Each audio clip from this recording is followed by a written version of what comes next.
Assalamualaikum warahmatullahi wabarakatuh. Selamat pagi dan salam hangat untuk seluruh mitra Pandawa dimanapun Anda berada. Terima kasih telah setia bersama kami di 103,9 FM radionya Tanjung Pinang. Seperti biasa, di waktu pagi ini kita kembali hadir dalam program yang selalu dinantikan, yaitu Sudut Mata. Pada edisi kali ini, kita akan mengangkat tema yang sangat dekat dengan denyut kehidupan di Kepulauan Riau, yakni problema pendidikan masyarakat pesisir Provinsi Kepri. Sebuah tema penting yang mengajak kita melihat lebih dalam tantangan, harapan, serta upaya membangun masa depan pendidikan di wilayah pesisir. Dan telah hadir bersama kita seorang narasumber yang kompeten dan berpengalaman di bidangnya, Hanafi Ekra, SAG, MPDI, yang siap berbagi pandangan, pemikiran, serta solusi konstruktif untuk kita semua. Untuk memandu perbincangan yang penuh makna ini, langsung saja saya serahkan kepada rekan saya di studio. Silakan Bang Mastur. Terima kasih. Assalamualaikum warahmatullahi wabarakatuh. Waalaikumsalam. Alhamdulillah. Para pendengar dimanapun saja berada, bertemu kembali dengan saya Mastur Tahir dalam acara Sudut Mata, sekilas ulasan kehidupan tokoh bersama Mastur Tahir pada kilasan ke-24 di pekan kedua Januari tahun 2026. Di tengah kita telah hadir narasumber, walaupun tidak hadir ke studio tapi beliau standby di luar kota dengan handphonenya untuk kita melanjutkan program pada hari ini dengan tema problema pendidikan masyarakat pesisir Provinsi Kepulauan Riau. Ya, kita sapa dulu. Assalamualaikum Pak Hanafi Ekra. Waalaikumsalam warahmatullahi wabarakatuh. Ya, jelas terdengar suaranya. Alhamdulillah suara Pak Mastur jelas. Ya, ini langsung live ini bersama dengan para pendengar dan kru di studio. Suara Pak Hanafi pun jelas terdengar. Para pendengar sekalian, ya, pada kilasan ke-24, maknanya yang ke-24 pekan ini kita menggunakan pola yang agak berbeda, yakni narasumbernya berada di luar studio dengan tetap konsentrasi untuk memaparkan materinya, ya. Karena beliau adalah seorang anggota DPRD Provinsi Kepulauan Riau yang sedang mengadakan kunjungan dinas di mana Pak Hanafi? Saya lagi di Batam ada Acara pembahasan APBD 2027. Kita juga akan rapat dengan dinas. Oh ya. Oke. Kita akibat dari kebijakan pusat. Oke. Kepegawaian. Oh, iyalah. Oke, baik. Para pendengar sekalian, ya, kami sampaikan dulu bahwa acara ini disponsori oleh 1. Topnet, 2. Apicom Multimedia, dan Pinang Advertising. Mitra Pandawa bisa mengikuti di sosial media Facebook Radio Pandawa FM, Instagram @pandawa_radio, YouTube Pandawa Radio FM, serta website www.pandawafm.com. Silakan berpartisipasi pada laluan yang kami sampaikan tadi. Baik, para pendengar sekalian, bahwa Sudut Mata, ya, sekilas ulasan kehidupan tokoh ini kita menghadirkan 2 sesi. Pertama, kita ingin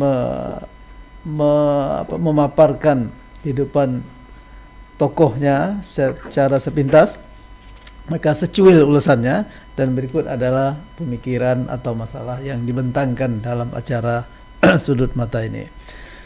Baik, Pak Hanafi Ekra, silakan menyapa para pendengar Pandawa Radio. Silakan. Ya, kasih. Assalamualaikum warahmatullahi wabarakatuh. Waalaikumsalam. Pemirsa Pandawa Radio, mudah-mudahan semuanya sehat, bahagia selalu, dan diberikan keberkahan dan petunjuk jalan yang benar. Insyaallah hari-hari ke depan kita tetap optimis menghadapi apapun yang terjadi. Ya, Pak Hanafi Akra, sekarang sedang di dalam taksi atau sudah di lokasi rapatnya? Ini di dalam kendaraan Oh, roda iya. 4. Oke, baik. Bisa dengan jelas mendengar suara kami ya di studio. Ya, baik. Pak Hanafi, ya. Para pendengar ini tentu ingin tahu siapa Pak Hanafi Akra ini. Maka mohon memperkenalkan diri lebih jauh lagi dan sedikit nanti akan saya coba untuk menggali juga agak lebih jauh. Silakan. Ya. Alhamdulillah, saya Hanafi Akra, lahir 23 April 1967, istri 1, anak 9, lahir tepatnya di Dabu Singkep, SD, SMP di Dabu Singkep, kemudian sekolah pendidikan guru di Tanjung Pinang, terus saya sempat mengajar di sekolah SMP Muhammadiyah Tanjung Pinang, kemudian saya kuliah sambil mengajar di Bayangkari dan beberapa pekerjaan lain seperti pernah berwirausaha membuat bisnis telur asin, Hmm. kemudian privat dari rumah ke rumah, matematika, fisika, terus mengajar juga di SMA tahun 95 saya ngajar di SMA Mutiara Duri. Ya. Terus sambil ngisi privat tahun 2000 saya pindah ke Tanjung Pinang ya. Dan sempat mengajar di Sekolah Tinggi Agama Islam Miftahul Ulum, kemudian 2026 TAW Pak Mastur 2006. Wakil Bupati. 2006. 2006. Ya 2006 ke 2026. 6 baru belum lagi. Oh Ya. iya betul 2006. 2006 ya. Pak Mastur jadi wakil bupati. Ah ya. 2005 Pak Mastur jadi wakil bupati, saya padahal saya dah minta nomor urut 2 waktu itu. Tapi rupanya Allah berkehendak jadi juga jadi anggota Dewan Provinsi. Ya. Menggantikan Pak Mastur yang naik pangkat waktu itu. Jadi pangkatnya sudah turun sekarang. Menjadi rakyat. Tapi sebetulnya ya anggota DPRD dan rakyat itu lebih tinggi rakyat daripada DPRD Pak Hanafi. Karena anggota Dewan itu wakil dari rakyat. Namun ya ya secara hakikatnya ya baik Pak Hanafi Akra, gelarnya ini SAG MPDI. Nah, bisa jelaskan tentang pendidikan S1 dan S2-nya? Ya, saya bersekolah di IAIN Suskau Pekanbaru, Fakultas Tarsia. Jadi sambil mengajar juga, saya praktisi pendidikan waktu itu. Jadi memang jurusannya Pak Hanafi? juga aktif. IAIN Suska. Jurusan Tadris, artinya Tadris. pendidikan ya, pendidikan agama. Ya. Dan setelah itu ya kita berulang-ulang lah ke Surabaya ambil S2 Oh gitu. di Unsuri. Ya. Universitas Sudirman. Ya. Bukan. Sunan Giri. Sunan Giri ya. Dan Jadi Surabaya. di wisuda tahun 2000 Tahun berapa ini? Saya lupa. alumni 2003 lah, jelas kira gitu lah mungkin. 2023 ya. Ya. 2000, sekitar gitulah. Oh, ya. 2000 berapa gitu. Ya, ya. Yang jelas sudah menjadi anggota DPRD menyelesaikan S2-nya. Itu Ya. sambil-sambilnya. Ya, dengan apa fokus apa? Pendidikan agama Islam juga. Ya, jadi alhamdulillah dari dilantik jadi anggota DPRD sempat menggantikan Pak Mastur di Komisi 4 sampai sekarang saya masih di Komisi 4 DPRD Provinsi Kulon Riau. Istiqamah ya, Komisi 4 yang membidangi masalah pendidikan ya. Salah satunya ya. Dan Ya, oke. Karena ramai. Oke. Pendengar sekalian ya. Beliau ini Pak Hanafi Akra adalah anggota DPRD sejak tahun 2006 sampai 2026 dan ya insya Allah sampai 2029 atau 31 mungkin dengan perpanjangan keputusan MK. Ya beliau menggantikan saya di DPRD Provinsi Kepri karena pada saat itu Provinsi Kepri baru berdiri dengan pemilihan pemilu 2004 maka terbentuklah DPRD Provinsi ya. Dan kemudian saya diamanahkan untuk maju di pilkada bersama gubernur sekarang, ya, Pak Ansar Ahmad, dan terpilih. Kemudian beliau menggantikan. Ya, sambil beliau sepertinya turun dari kendaraan nih, mau ke hotelnya. Ya, Pak Nafi ya, lagi. Ya, Dalam perjalanan. ya, masih dalam perjalanan. Baik, kita lanjutkan. Ya, masih tentang pribadi Pak Nafi ini. Ya, kalau tidak salah, ya, Pak Nafi ini katanya tadi pernah menjual telur asin ya. Ya, jadi boleh tahu juga ini. Di mana tuh? Di Pekanbaru ya Pak Nafi? Dan baru sama Pak Mastur. Ya sama, kita jual telur asin masuk ke kantor-kantor di Provinsi Riau. Ya. Terus Jadi Pak Mastur nih kawan akrab saya nih. dari sejak menjual telur asin sampai jadi lidah Sekarang. mulutnya pun asin sekarang karena ditakuti oleh eksekutif, ya kan begitu. Ya, jadi oke. Tapi ada yang menarik tadi Pak Nafi, ya. Bisa jelaskan tentang keluarga. Kabarnya anaknya 9, ya, dari satu istri. Nah, gitu. Jadi saya ini bertekad, keluarga saya adalah keluarga dakwah, ditemukan oleh pertemuan-pertemuan dakwah Islam, ya, termasuk Pak Mastur nih juga insya Allah dekat dengan saya, membentuk keluarga Islam, keluarga dakwah. Walaupun itu berat ya, mendidik anak bagaimana menjadi dai, yang mendidik anak menjadi Islam, itu satu hal yang berat. Tapi kita tetap berusaha. Tapi alhamdulillah walaupun ditahan-tahan hari ini, ya kata kawan saya Pak Hanafi ini, walaupun sibuk kemanapun, lutut pun jadi. Akhirnya dapatlah anak 9. Apa 11. Ya. 11. Anak 9 dari satu istri. Satu istri. Oh iya. Bahagiakan diri dengan satu istri. Oh, bahagiakan dirimu dengan satu istri. Ya, tapi ada juga yang mengatakan begini, dengan satu istri saja bahagia, apalagi kalau ya, ya, dan mungkin itu apa energi telur asin itu Pak Hanafi, sehingga anaknya sampai 9 itu luar biasa. Ya, boleh ceritakan sedikit Pak Hanafi, bagaimana siapa istri dan bagaimana pertemuan pertama dengan istri? Karena kan biasanya keluarga dakwah ini dipertemukan dengan jodoh itu agak unik tuh. Ya, silakan. Iya, saya itu kan di Pekanbaru punya niat balik kampung. Ya, Pak Mastur itu jadi wakil bupati. Saya belum, waktu itu belum. Menjadi anggota dewan. Macam mana nih? Ngajak-ngajak balik juga waktu itu kan, tahun Pinang. Ya, tahun 99. Nah, kemudian saya berpikir kalau istri saya ini orang lain, orang jauh dari Kepri, bisa baliknya ke tempat lain.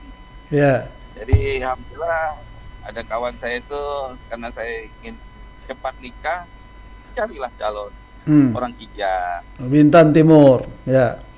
Bintan Timur. Sampai sekarang pun saya masih tinggal di rumah mertua di Bintan Timur itu. Iya, ya. Ya. Ya, jadi Bintan Timur, dan alhamdulillah para pendengar sekalian, saya sempat berkenal dekat juga dengan mertua, baik ibu mertua maupun bapak mertuanya, ya, karena sering saya pernah nginap juga di sana. Di rumah dulu, ya, pernah nginap di. Waktu itu saya tugas sebetulnya di Air Kelubi kan, di Bintan Timur, di Pulau sekarang Kecamatan Bintan Pesisir, di Kelong itu ada pembina suku laut Air Kelubi. Sanalah tempat saya berkiprah awalnya, ya, di dinas sosial. Dan pendengar sekalian, ya, Pak Hanafi, ya, saya sebetulnya merasa berterima kasih juga Pak Hanafi nih, ya, karena pertemuan jodoh saya dengan almarhumah itu juga upaya beliau, ya, karena almarhumah itu adalah teman istri beliau, dan pertemuan kami juga di rumah kontrakan beliau di Pekanbaru. Jadi beliau mengambil istri di Kijang, Bintan Timur, saya mengambil istri di Pekanbaru. Jadi saling silang ini. Ya. Ya, baik. Panjang kalau itu ceritanya, Pandawa tak cukup waktu kalau cerita itu. Iya, karena kita masih ada waktu, Pak Nabi. Masih ada waktu 40 menit lagi. Silakan. Bisa ya ceritakan sedikit tentang apa ya perjalanan hidup yang paling membuat Pak Hanafi berkesan bersama keluarganya. Iya ya, subhanallah. Di perjalanan hidup kita ini memang banyak patahan-patahan hidup ya. Saya kos di Pekanbaru itu bersama kawan-kawan. Alhamdulillah banyak juga kawan-kawan satu rumah saya jadi anggota dewan. Oh gitu. Pak Agada Agus Nurman di Abu Sikep, ada Masril, terus satu rumah juga dulu. Oh Masril yang dari PKB itu kalau tidak salah ya. Ya. Nah, betul. Ya, terus ada pernah jadi mantan PJ Bupati Kampat Kamsul, tuh kawan serumah. Oh iya ya. Ya. Banyak orang-orang baik di sekitar saya. Pak Mastur Tahir salah satunya orang paling berpengaruh dalam hidup saya. Alhamdulillah. Ada almarhum Pak Tafrudin Jadidis ini. Subhanallah dalam nasihat banyak Pak Helmi Abdurrahman. Guru saya yang sampai sekarang luar biasa perhatiannya juga. Banyak. Itu kehidupan-kehidupan yang patahan-patahan hidup yang tak bisa dilupakan. Ya. Alhamdulillah. Sama keluarga, ya itulah kami ini disibukkan oleh saya hari ini pun hampir setiap hari itu ngisi pengajian. Istri saya juga begitu. Anak-anak saya juga udah ngikut-ngikut juga, ada berapa orang anak saya sudah mulai ngisi pengajian. Ya, insyaallah. Alhamdulillah. Jadi selama 20 tahun jadi anggota DPRD, sibuk sana kemari, ternyata paling banyak juga anaknya ya. Luar biasa Pak Hanafi ini ya. Kebersamaan itu memang lebih tak ada mainan lain. Di rumah tuh tak ada mainan lain, tidak ada itulah mainan kita kan. Ya. Artinya kebersamaan yang keluarga itu lebih efektif ya. Karena lebih produktif dibandingkan dengan yang lain. Ya. Secara duniawinya, tapi secara akidahnya kita mengatakan bahwa itulah takdir Allah ya. Bertemukan dengan istri yang ternyata melahirkan generasi Rabbani yang luar biasa, yang sekarang sebetulnya jarang orang punya anak lebih daripada 5. Saya aja 5 anak, alhamdulillah. Pak Hanafi lebih, kecuali keluarga kita terdahulu belasan anaknya. Baik para pendengar sekalian ya, itu sekilas secuil kehidupan tokoh kita pada hari ini, Pak Hanafi Akra. Beliau sama dengan saya, besarnya di Abu Sikep, tapi beliau di Tanjung Pinang melanjutkan studi di sekolah guru SPG, kemudian ke Pekanbaru, kemudian kuliah di IAIN, saya di Jakarta, kemudian berikutnya sama-sama S2, sama-sama mendiri sebuah partai namanya Partai Keadilan dulu, dan sama-sama anggota DPRD, dan sekarang ya masih aktif, baik, dan kita sama-sama bergiat di bidang dakwah ya. Nah, baik para pendengar sekalian, ya itulah sekilas secuil kehidupan tokoh kita pada hari ini, Pak Hanafi Akra. Baik Pak Hanafi, kita lanjutkan dengan tema kita pada hari ini ya. Apa yang ingin Pak Hanafi jelaskan dengan tema problema pendidikan masyarakat pesisir Provinsi Kepulauan Riau? Silakan Pak Hanafi, ringkas. Nanti kita akan perdalam. Pendidikan itu kan makna dasarnya memanusiakan manusia atau mengajak manusia, menarik manusia menjadi manusia dewasa. Tentu dewasa dalam pengertian yang luas, jasmani, rohani, mental dan sebagainya, psikis dan fisik. Tentu tidak mudah usaha itu, tapi di nomenklatur kita, di nomenklatur formal kenegaraan, maka kita harus ada sekolah-sekolah negeri. Nah, dulu waktu pertama kita jadi anggota DPRD, memang di Liga dan Bintan ini belumlah banyak sekolah-sekolah negeri. Contoh di Senayang itu baru ada SMA Senayan ya, dan baru berdiri SMA Bintan. Di Dabo itu ada cuma 2 SMA. Ya. Di sekarang hampir semua kecamatan di Linggai, ada 13 kecamatan ini ada SMA dan bahkan di beberapa titik sudah ada SMK. Ya, 13 biru, ada ya. dan 13 kecamatan itu sudah ada berapa total sekolah menengah atasnya, Pak Nabi? Ya. sudah lebih dari 10 SMA ya. Ya. Yang ada itu sudah Senayan, Bejai, Tajur Biru, Batu Belubang ya. Itu aja sudah ada 6 ya SMA. Dan 1 SMK. Di Daek juga ada sampai ke Sungai Pinang. Sungai Pinang.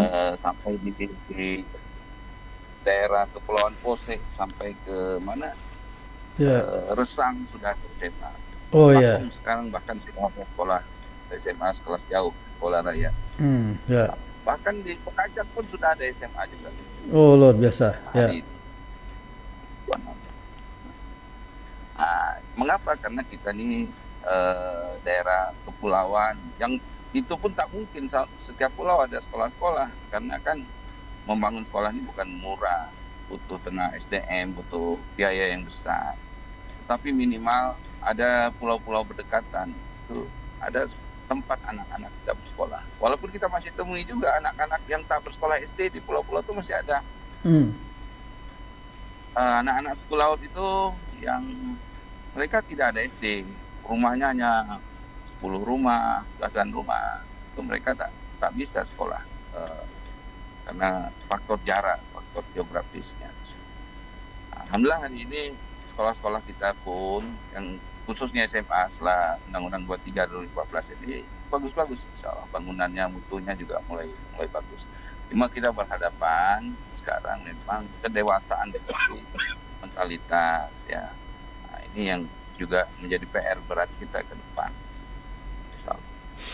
Ya, itu pendidikan di wilayah pesisir Provinsi Kepri, dan Kepulauan Riau adalah salah satu provinsi yang memang provinsi kepulauan ya. Ada 2000-an pulau lebih. 2000 berapa teman? 2048 ya, pulau di Provinsi Kepulauan Riau. Dan terbesarnya adalah Kabupaten Lingga, Natuna dan Anambas. Dan nah, sekarang apa perbedaannya Pak Nabi yang paling mencolok ya, problem pendidikan di kepulauan atau pesisir dengan yang ada di daratan seperti Bintan dan Tanjung Pinang serta Batam itu? Ya, banyak perbedaannya. Contoh ya, hari ini ada satu sekolah, sekarang ada 10 guru. Dengan aturan baru di satu pulau itu 7 gurunya harus dirumahkan, tinggallah 3 guru yang ada. Satu sekolah? Satu sekolah, satu SMA. Di perkotaan kita tak temukan, macam manapun di perkotaan ini guru-guru tuh bisa dicek, guru SMA sini bisa ke SMA sana, dan sebagainya. Itu masih ada. Di pesisir bagaimana mau cek kita? Ya, banyak kekurangan guru. Itu satu di sisi guru. Di sisi kualitas juga jaringan, internet dan sebagainya itu juga mempengaruhi kualitas proses belajar mengajar di sekolah. Sarana-prasarana lain, transportasi sekolah ya, banyak hari ini juga daerah-daerah pulau-pulau ini minta disiapkan transportasi. Kelemahan kita lah, dulu kita pernah siapkan transportasi antar pulau, kenyataannya yang terbuat dari kayu ini 2 tahun 3 tahun hancur. Ya, akhirnya pemerintah provinsi ini memberikan satu ongkos kepada siswa-siswa SMA, SMK yang pulau-pulau diberikan setiap anak sebagai biaya transportasi. Tidak menyiapkan transportasi tetapi memberikan biayanya.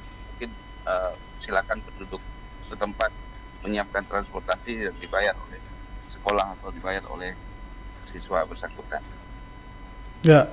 Jadi masalah-masalah pendidikan di pesisir itu diantaranya transportasi, kemudian komunikasi dan sumber daya manusia, guru yang relatif lebih minim dibandingkan dengan yang ada di daratan seperti Bintan, Batam dan Tanjung Pinang ya. Itu secara umumnya Pak Nabi. Nanti kita akan bicara tentang mutu atau kualitas pendidikannya. Tapi kita lewatkan yang satu ini dulu sebelum kita lanjutkan. Anda masih bersama 103,9 FM Pandawa Radio. Ya, para pendengar sekalian, bertemu kembali dengan saya Mas Tur Tahir di acara Sudut Mata Kilasan ke-24 bersama narasumber kita pada hari ini Hanafi Ekra SAG MPDI, anggota DPRD Provinsi Kepulauan Riau di Komisi 4. Dengan tema pada hari ini adalah problematika pendidikan pesisir di Provinsi Kepulauan Riau.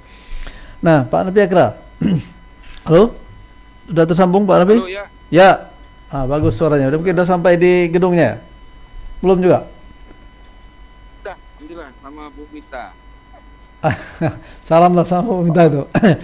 Ya, Bu Mita staf waktu saya masih di DPRD, beliau ya staf di Komisi 5 pada saat itu. Tapi di DPRD ini Kepulauan Riau, bukan DPRD provinsi. Ya Bu Mita ya? Ya. Alhamdulillah. Sehat selalu ya Bu Mita. Ini kita ada program Hanafi Ekra nih. Ya, dialog interaktif di Radio Pandawa.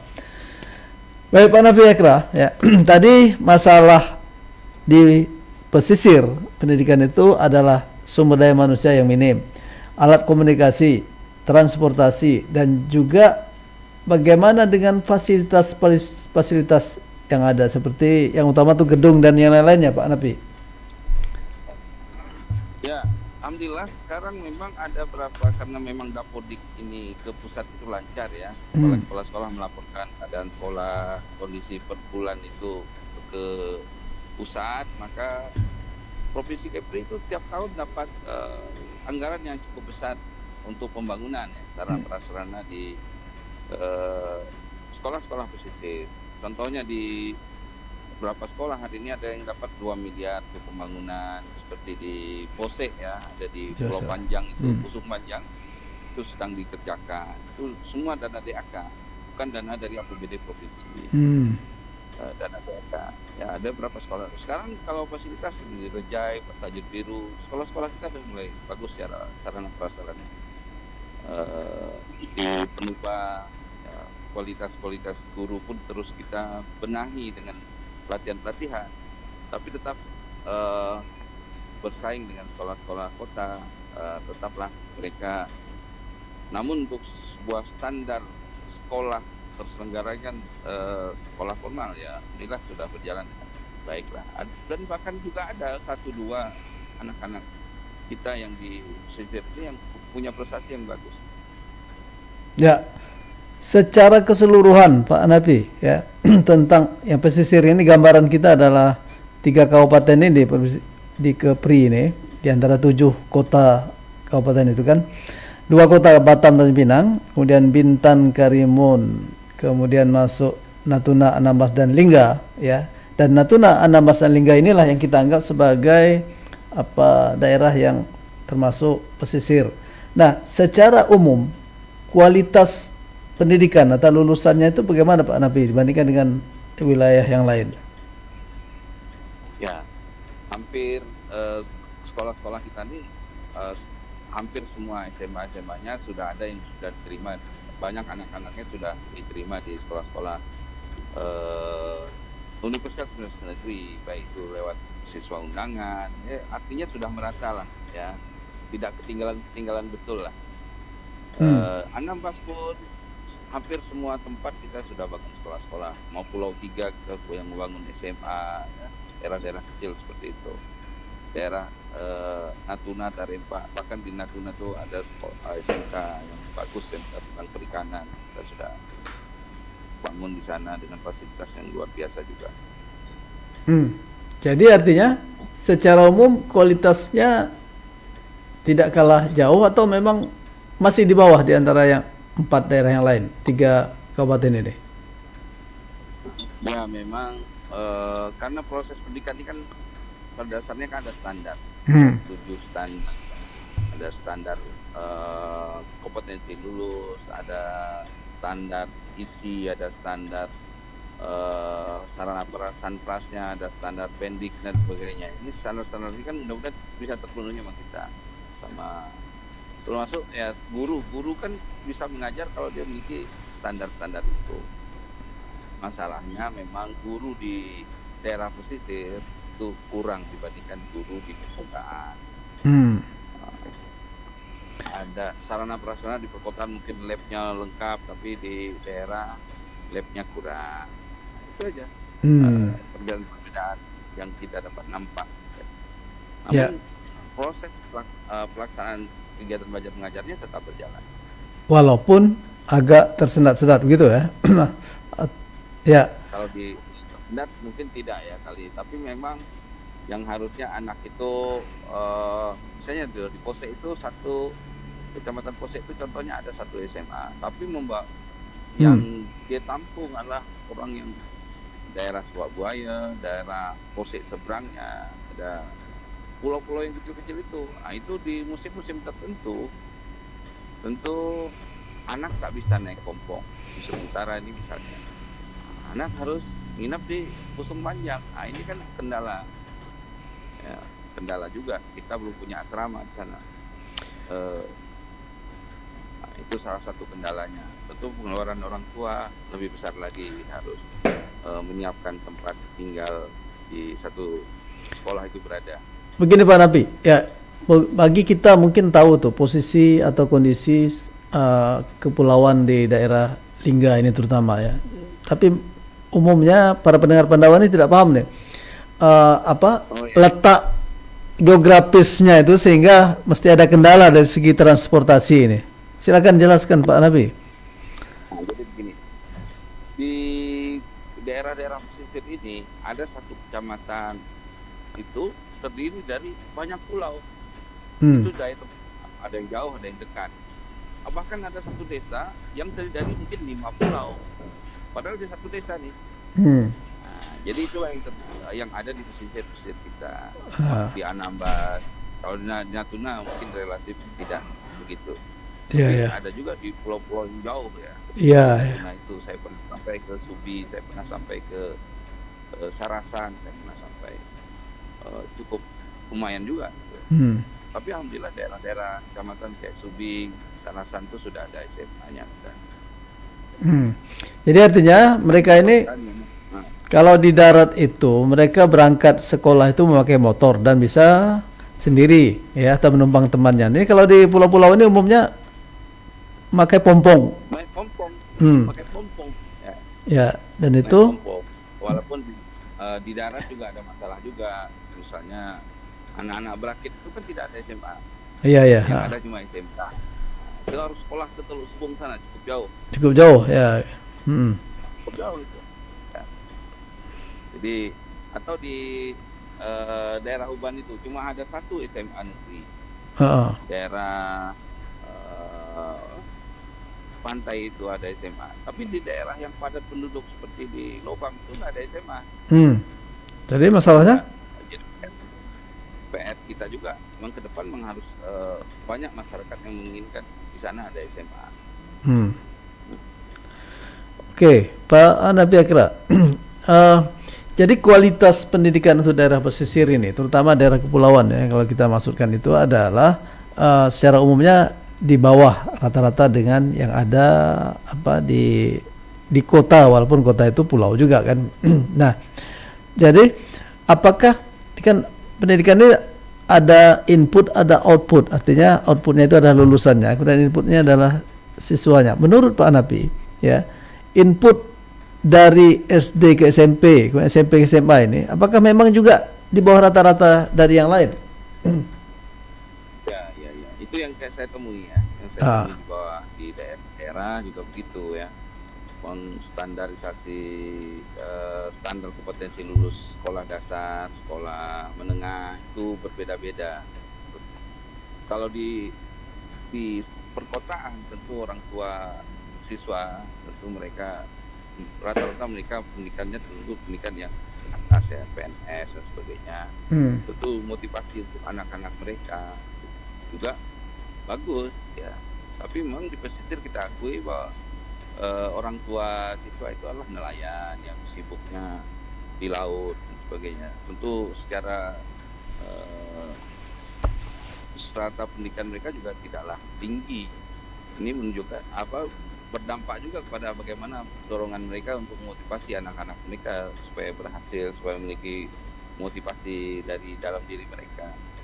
Tentu ini mempengaruhi juga output yang terjadi terhadap anak-anak mereka.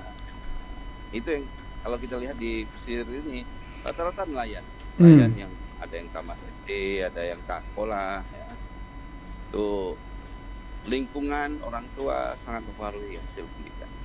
Jadi bukan berarti bahwa secara kualitas intelektualnya rendah dibandingkan dengan anak-anak yang di kota kecil seperti Tanjung Pinang. Ya, karena asupan gizi mereka juga bagus kan, makan ikan tiap hari. Iya. Anak Kepri ini ikan nih, katanya kalau orang makan ikan ini bagus ininya ya, cerdas ya. Terus? Dasarnya faktor itunya bagus, cuma motivasinya ini yang juga diberi oleh orang-orang di sekitar mereka. Ya. Saya teringat waktu SMA Pak Napi. Ya. SMA di Dabu itu waktu itu sudah ada 2 SMA lah ya. Salah satu guru saya masih ingat itu namanya Elwin Rep, ya, ibu guru biologi. Dia tamatan Unri. Dia mengatakan begini bahwa menurut dia orang-orang Kepri ini sebetulnya jauh lebih cerdas daripada yang di daratan. Kenapa? Karena pasukan gizinya dengan makan ikan itu memang jauh lebih membuat otaknya itu lebih encer dibandingkan dengan itu.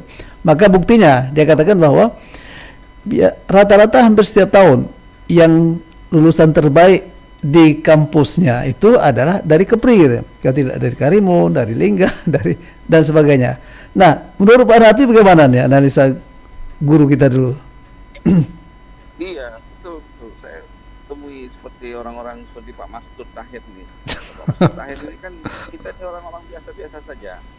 Tapi karena kita orang pulau makan ikan, pernah kuliah di UI, pernah kuliah di IKIP sekaligus. Tapi tak selesai. Itu bisa paralel. Terus? Subhanallah. Itu juara kelas terus saya dengar ya. SD, SMP.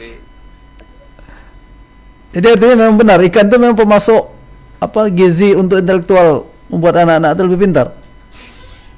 Ya jelas kandungan kalsiumnya bagus. Gitu. Ya, sekarang kan kalau kita banyak makan karbohidrat membuat kita tak sehat, maka banyaklah makan protein ya. Oh gitu. Asupan protein besar itu kan ikan, daging. Oke. Kalau daging kan tak semua orang bisa beli daging dengan harga yang itu, tapi ikan kan di pulau-pulau bisa gratis bahkan. Ya, tiap hari makan ikan ya. Mungkin kalau orang kota itu makan nasi lauknya ikan, kalau orang desa itu makan ikan lauknya nasi, kayak gitu. Tapi ini ada pertanyaan dari Facebook ini, dari Pak Udin. Ya. Siap.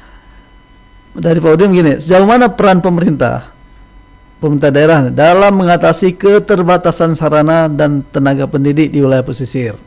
Gimana Pak Nabi? Ya, dulu sebelum aturan baru ada, memang pemerintah provinsi ini menyiapkan guru-guru PTK non ASN.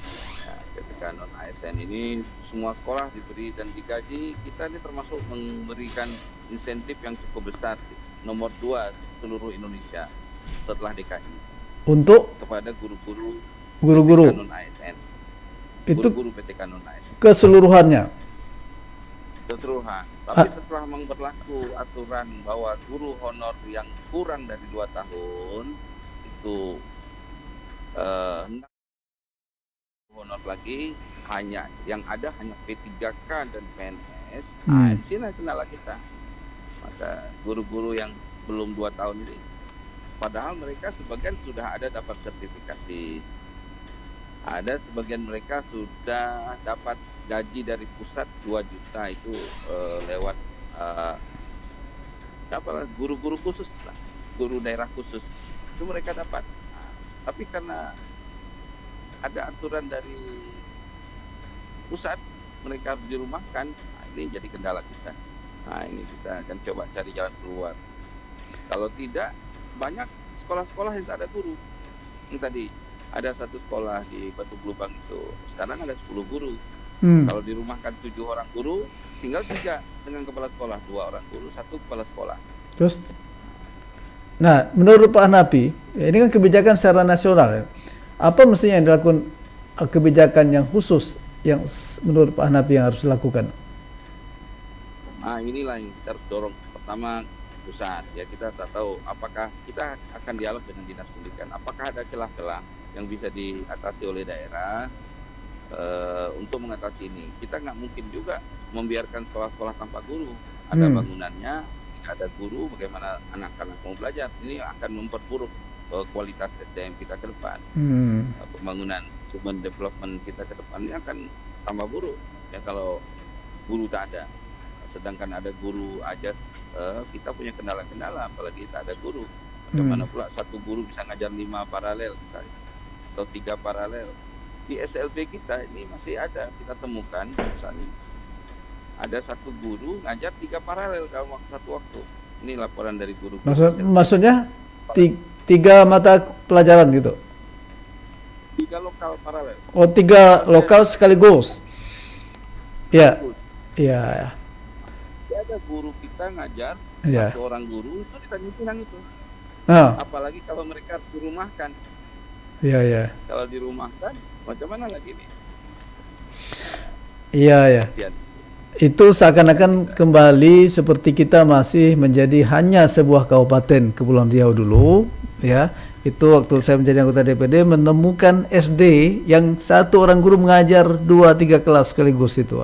Dan ini terjadi sekarang setelah reformasi dan setelah 20-an tahun lebih terjadi di Kepri juga karena kebijakan itu tadi, ya. Ya. Baik.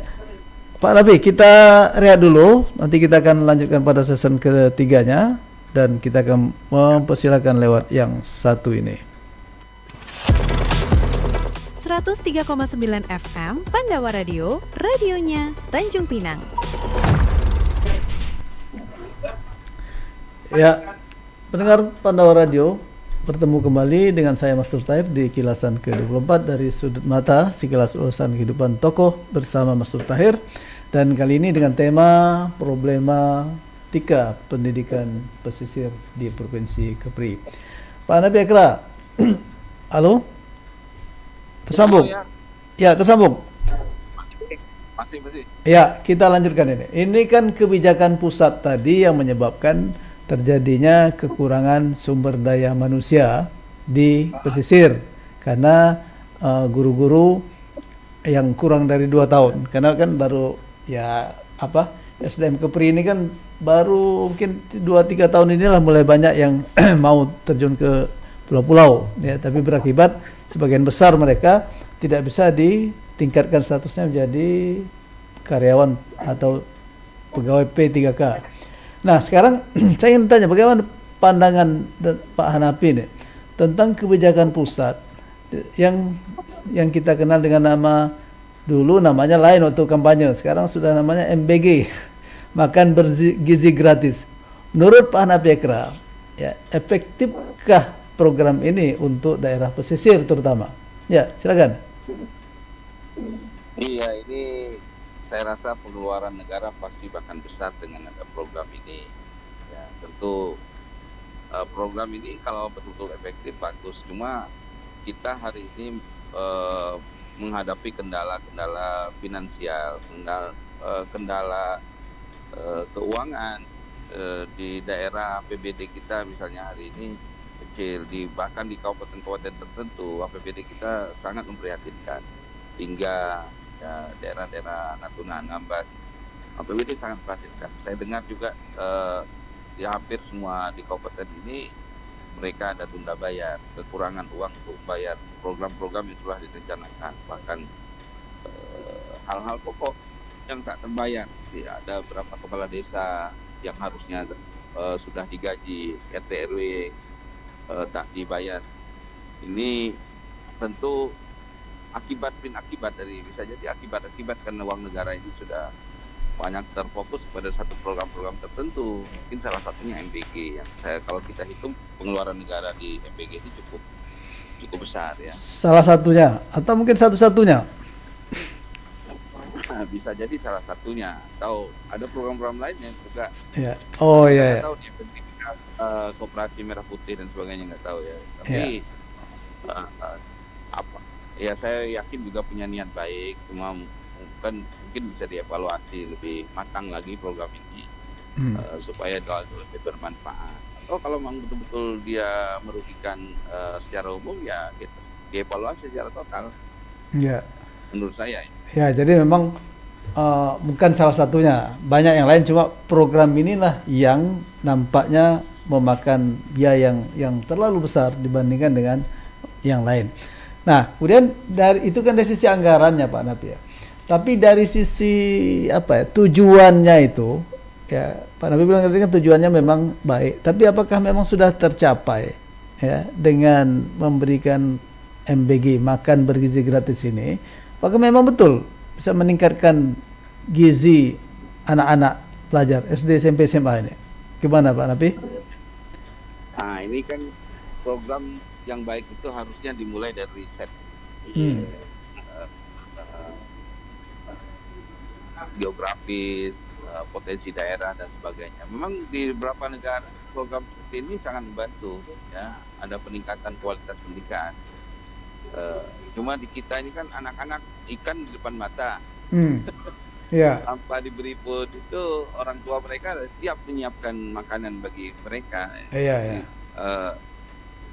Artinya bukan suatu problematika pendidikan utama menurut saya. Bukan gizi apa?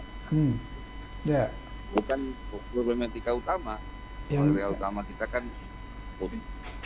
guru, ya. Sarana transportasi tadi. Ya. Nah, tapi ini yang kita hadapi, ternyata ini yang datang sama kita. Ya, jadi kalau dihitung-hitung Pak Napi ya, itu kan satu anak berapa? 20.000 ya.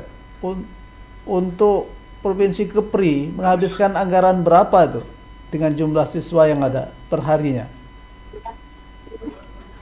Karena ini tidak lewat APBD kita nih. Oh ya. APBD ini kan langsung, ya, kita belum bisa menghitung. Kalau tinggal kalikan saja sebenarnya.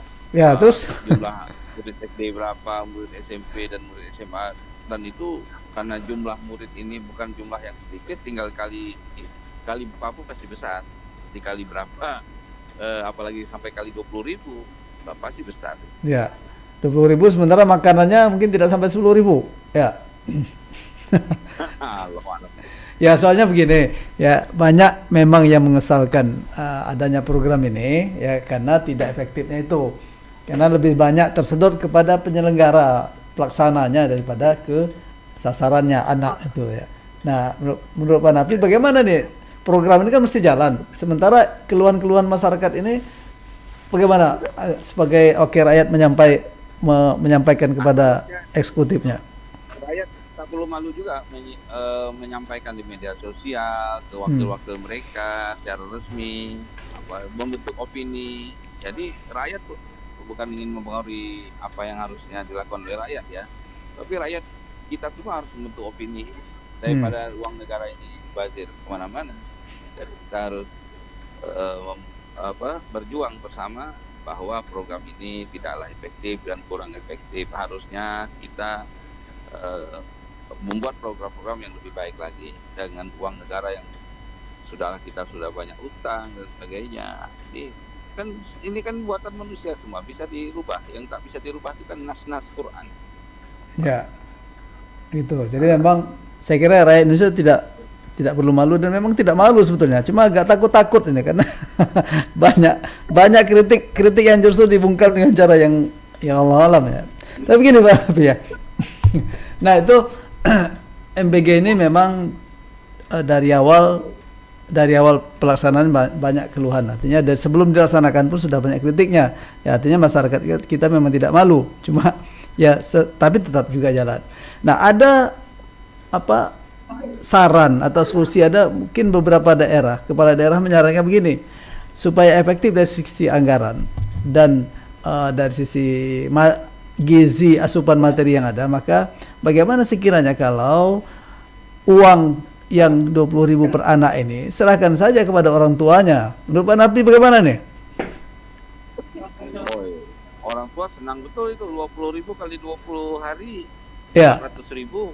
Ya, terus? Juga kata orang, Ya senangnya, tapi kan itu juga suatu ah, program yang bagus juga, menyuapkan makanan ke sehingga orang yang paling bagus itu adalah bagaimana menyiapkan pancingnya, bukan menyiapkan ikannya. Ya kan? Kalau sekarang yang siapkan apanya? Kalau sekarang betul-betul disuapin betul. Iya. Iya. Iya, artinya memang sisi efektivitas anggaran dan tujuannya ya menurut masyarakat sebagian lah, besar atau kecil, kurang mengena ya. Ada solusi lain. Cuma kan masalahnya karena ini janji kampanye Pak Napi ya. Nah, menurut Pak Napi bagaimana nih jalan keluar dari program MBG ini? Ya, mestinya seperti apa yang bagusnya? Ini kan program dari pusat ya. Ya. Pusat ini untuk merubahnya tentu kekuatan pusat juga, DPR RI, Ya. Lobby-lobby di atas ya. Ini harus dilakukan supaya tidak berlarut-larut ya. Menurut saya begitu. Dan supaya uang negara ini jangan terjadi. Ini banyak daerah-daerah mekik karena kekurangan uang, tapi ada kemewahan di satu program tertentu. Iya. Ya. Ya, yang anehnya bulan puasa nanti kabarnya juga akan ya MBG tetap jalan.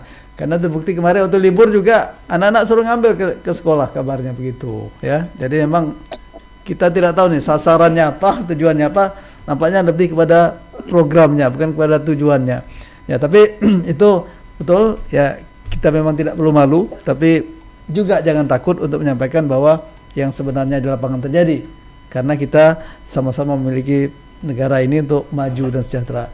Nah Pak Napi, baik, di session Pak Napi bisa menyampaikan sebagai kata penutup dari masalah problema pendidikan masyarakat pesisir Kepri ini sebelum kita akhiri, silakan. Ya, masalah pendidikan bukan hanya sekedar masalah anak sekolah ya, tapi kekuatan keluarga, ketahanan keluarga, dan macam-macam. Itu adalah faktor-faktor yang saling. Hari ini kita nemukan ada anak yang bisa menusuk ibunya, menusuk ayahnya, ada anak merekayasa untuk melakukan kejahatan seksual, bukan. Bahkan ada teman-teman yang saling pukul karena mabuk dan sebagainya. Itu kita temukan di daerah-daerah kita. Kejahatan-kejahatan sosial ini itu berbuah dari pola pendidikan, pola asuh dan sebagainya yang saling berkaitan. Ini PR kita. Jadi banyak hal yang kita jangan lupakan, tebarkan terus kebaikan di tengah masyarakat. Iya. Berbuatlah masyarakat menuju kebaikan. Inilah yang harus kita tekadkan dalam diri kita semua, insyaallah. Itu saja. Ya, baik. Memang ya berarti pendidikan ini tidak hanya masalah intelektual semata, tapi juga masalah moral, spiritual. Sebab tidak ada artinya pendidikan orang yang cerdas tapi juga rusak akhlaknya ya, karena peristiwa-peristiwa sekarang ini luar biasa. Sisi moral anak-anak kita yang dulu tidak pernah terjadi sekarang terjadi, seperti membuli, kemudian juga hubungan seks antar mereka sudah semakin luas ya, dan ini sangat memprihatinkan, dan inilah tugas pendidikan. Baik Pak Napi Ekra, ya demikian tadi perbincang kita selama hampir 1 jam, mudah-mudahan ada manfaatnya. Terima kasih, sampai jumpa di lain waktu dan kesempatan. Para pendengar sekalian, demikian saja, sampai bertemu dalam acara Sudut Mata Kilasan berikutnya. Dari saya Mastur Tahir dan kru di Pandawa mengucapkan terima kasih. Bila taufiq wal hidayah, wassalamualaikum warahmatullahi wabarakatuh.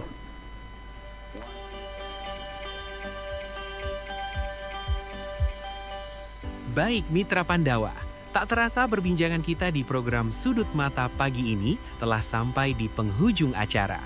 Banyak sekali pandangan, pemikiran, dan pelajaran berharga yang telah disampaikan terkait problema pendidikan masyarakat pesisir Provinsi Kepulauan Riau yang semoga dapat membuka wawasan dan menumbuhkan kepedulian kita bersama. Kami mengucapkan terima kasih yang sebesar-besarnya kepada Bapak Hanafi Ekra SAG MPDI atas waktu, pemikiran, serta inspirasi yang telah dibagikan.